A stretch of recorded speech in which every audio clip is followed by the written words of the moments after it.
Hey guys, Anthony here with a tutorial on how to use the voice changer feature in VideoExpress AI version 3.0. If you haven't yet, I'd encourage you to watch this video in which I created this project that I'm going to talk about in this tutorial. So I'm logged into my VideoExpress account. Let me first open the video project. So I'll click on open at the top. So these are my saved projects. I'll select the project and then click open. As you can see, it's loaded the project video clips in the timeline below. And you'll notice that there are several clips, 11 in total. And when you render multiple video clips of talking photos, unfortunately, the voice is different for most of the clips. Now, fortunately, we have a voice changer feature which will allow us to apply one voice to all of the clips. And that's what I'm going to show you in this tutorial. So you've got two options. Option one is if you like the voice of one of the existing clips, you can save it and then apply it to the rest of the video clips. And then option two is if you have another voice, for example, your own sample voice that you want to apply to all of the clips. So first, let me show you option one. So let's say I like the voice on the first clip. I'll select the first clip by clicking on it. And then I'll right click on it and then choose Save Audio. You'll see this dialog box.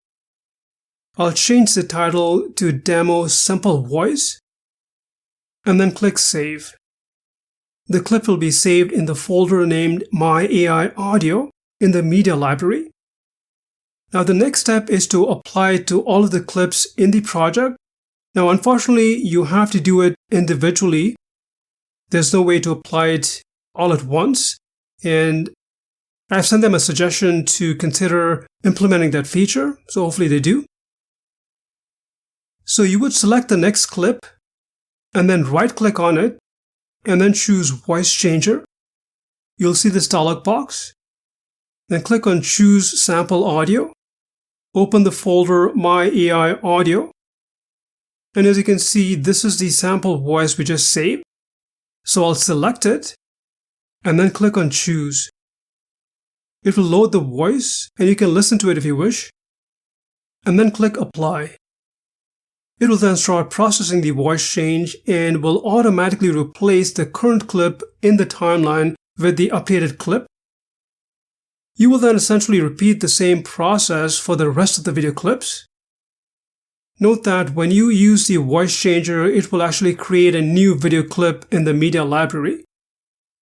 So if I go to the media library in the right side toolbar and then open the My AI Videos folder, this is the updated clip. So now let me show you option two, in which you use another sample voice, for example, like your own. It should be around 15 to 20 seconds. So I'll select the first audio in the timeline below, then right-click on it and choose Voice Changer. From this dialog box, I'll click Choose Sample Audio, and then I'll go to the audio folder and then click Upload File. You can then drag and drop your sample audio file here, like so, and then click Upload Files. It'll then start uploading the file. And then you can close this dialog box. And here is the sample audio we just uploaded. So you then select it and click Choose. And here is the audio. And then you click Apply. And it will apply it to the first video clip. You can then essentially repeat the same process for the rest of the video clips in the project.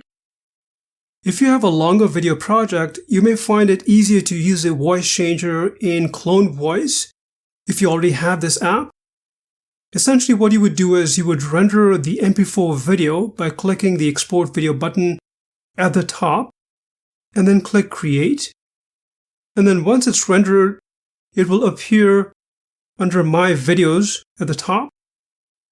You can then download the file and then extract the MP3 audio. I created a separate tutorial for this and you'll find the link at the end of this video. And then you essentially import that audio and place it in the timeline below on the second track. But that's pretty much it. If you'd like to get VideoExpress for a one-time discounted price, check the link in the description section. I hope you found this tutorial helpful. If you have any questions, please leave them in the comment section. Thanks for watching.